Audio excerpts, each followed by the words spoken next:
Alors, je crois qu'il y a un lien entre les deux, parce que refusant l'autocritique, il doit trouver des explications extérieures pour sa chute, mais ce n'est pas le seul élément.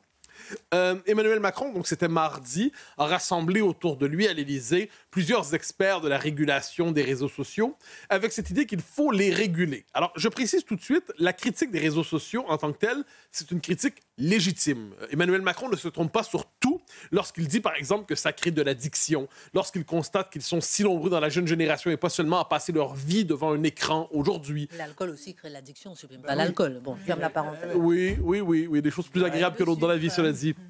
Mais effectivement, il n'y a pas de suppression pour l'alcool, vous avez raison.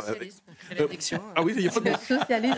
Socialisme, donc, Emmanuel Macron note qu'il y a des problèmes réels avec les réseaux sociaux. Donc ça, on peut être d'accord avec le fait qu'il pose une question de civilisation aujourd'hui.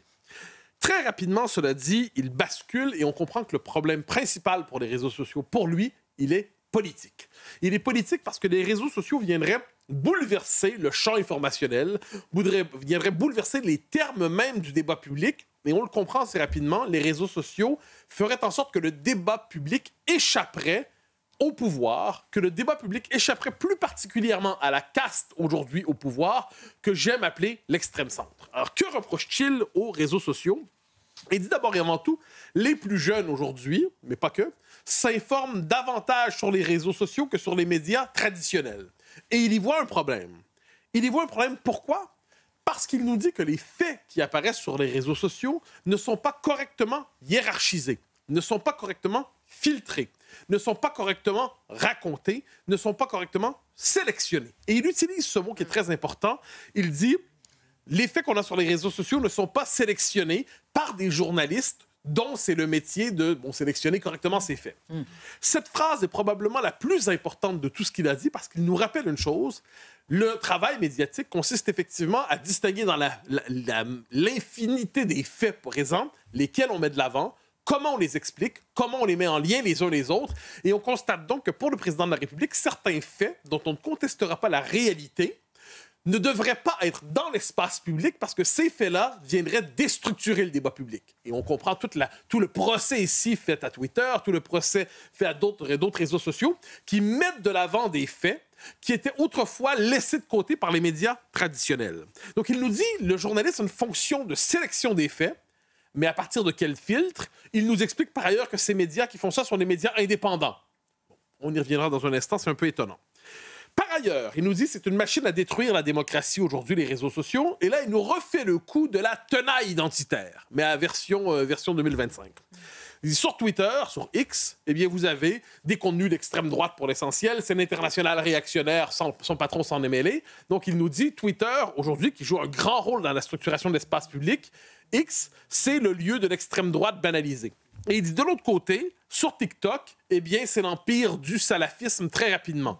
Donc, il y aurait une double, c'est la tenaille identitaire, hein, c'est un argument qui est prisé par l'extrême centre, sur le fait nous devons nous sauver de ces deux menaces.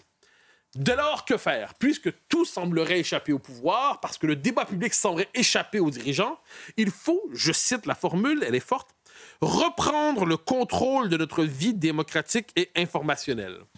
La question que je pose, c'est qui doit reprendre le contrôle exactement? Les citoyens dans leur ensemble? Ils y sont déjà avec les réseaux sociaux. Les médias du service public? Le pouvoir lui-même? La présidence de la République? Une commission de censeurs qui serait responsable de nous dire quels sont les faits qui sont importants, quels sont les faits qui doivent être laissés de côté? Il nous dit, on a déjà, avec le texte européen, le DSA, oui, je crois, il nous dit, on a déjà commencé à construire l'appareillage juridique pour être capable de lutter contre ces réseaux sociaux, pour reprendre le contrôle. J'aimerais rappeler, ce n'est pas un détail, que le DSA et les textes européens qui prétendent restructurer l'espace public nous disent explicitement qu'ils sont là pour sauver la démocratie contre les mouvements autoritaires dits d'extrême droite et ainsi de suite. Donc là, on est dans une logique où on nous dit que les médias indépendants, les médias neutres, les médias légitimes, sont des médias qui lutteraient contre l'extrême droite.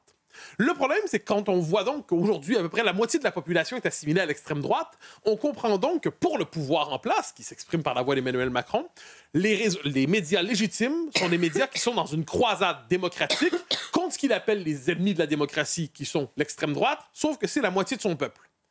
c'est un problème. Donc, dès lors, je comprends que des médias neutres, c'est des médias qui luttent contre les vrais méchants, mais des médias qui luttent contre le pouvoir officiel sont des médias de désinformation inquiétants. Il y a quelque chose d'un peu louche là-dedans. Ce qui est certain, c'est qu'il y a une volonté de contrôle numérique, une volonté de surveillance numérique généralisée qui n'est pas nouvelle chez Emmanuel Macron. Je prends la peine de le dire. En 2018, il y avait eu la volonté déjà de nous faire une loi anti-fake news. Une loi anti-fake news qui aurait la responsabilité de dire, bon, ça c'est un fait certifié, ça c'est un fait qui n'est pas certifié, ça c'est un fait officiel, ça ce n'est pas un fait officiel. Mais quand on voit l'habitude avec laquelle le pouvoir ment aujourd'hui, parce que le pouvoir ment souvent, on commence à se dire, mais qui va contrôler les contrôleurs? Je vois derrière tout cela une forme de pravdaïsation de l'information, ou comme aurait dit Orwell, la volonté de créer un ministère de la vérité. J.D. Vance, dans son discours de Munich en février, ne s'était-il pas déjà inquiété de cela? Mais c'était au cœur de son propos. D'ailleurs, vous noterez, parlant de désinformation, J.D. Vance fait un discours, plusieurs médias en parlent, mais ne le citent pas. Je me rappelle d'un journal qui dit « J.D. Vance déclare la guerre idéologique à l'Europe ». Là, on cherche les déclarations dans le texte qui viendraient justifier ce titre. Oups, absent. Il fallait aller où? Sur les réseaux sociaux pour retrouver ce discours et en avoir une trace. Incroyable. Parce que si on se fiait aux médias officiels, on savait simplement que J.D. Vance était hyper giga, vraiment méchant. Ensuite, donc, la question, c'est la question du monopole du récit public légitime. Vous connaissez la formule de Weber qui disait « l'État, c'est le monopole de la violence légitime ». Aujourd'hui, la question est de savoir qui a le monopole du récit médiatique légitime. Qui peut nous dire ce qui est vrai, ce qui est faux, ce qui nous arrive? Qui peut mettre en récit les événements de notre actualité? Et de ce point de vue, on voit que les prétextes utilisés pour censurer aujourd'hui la haine, la désinformation, l'ingérence étrangère, la lutte contre la pédocriminalité, la santé publique, ces raisons se multiplient, mais dans les faits justifient une régression terrible de la liberté d'expression qui nous met en grand contraste avec ce qui se passe aux États-Unis, où il y a, quoi qu'on en pense de cette société, un vrai sens de la liberté d'expression. Et on parlera dans un instant de l'intelligence artificielle avec notre invité. Peut-être dernière question, Mathieu. Emmanuel Macron ne devrait-il pas se demander pourquoi le public a déserté peu à peu les médias traditionnels? Et c'est peut-être la question qui échappe au président de la République, aussi intelligent soit-il. Est-ce qu'il se dit que le commun des mortels a quitté les médias traditionnels en disant ils sont trop objectifs, trop fiables? C'est lassant. J'en peux plus de ces médias objectifs qui ne nous mentent jamais. Est-ce qu'il se dit... Non, franchement, ils sont trop pluralistes. Il y a trop de points de vue diversifiés. C'est inquiétant. J'aimerais avoir une pensée plus claire, plus ferme pour me dire exactement ce que je dois penser. Est-ce qu'il se dit de la même manière, les médias traditionnels représentent tellement bien ce que je vis aujourd'hui que je vais m'en détourner pour aller voir ailleurs si j'y suis? Je crois que le président de la République devrait se demander si derrière le succès des réseaux sociaux, il n'y a pas, non pas une manipulation des masses, je ne dis pas qu'elle est impossible, mais une exaspération profonde et totale dans la population par rapport au système de falsification de la vérité qui trop souvent s'appelle les médias officiels, les médias mainstream. Et de ce point de vue, je terminerai sur cela, l'expression les réseaux sociaux aujourd'hui sont le lieu d'une forme de révolte démocratique. C'est une reprise en main du récit collectif par ceux qui le subissent, par ceux qui le vivent, une manière de nommer leur réalité dans le récit médiatique.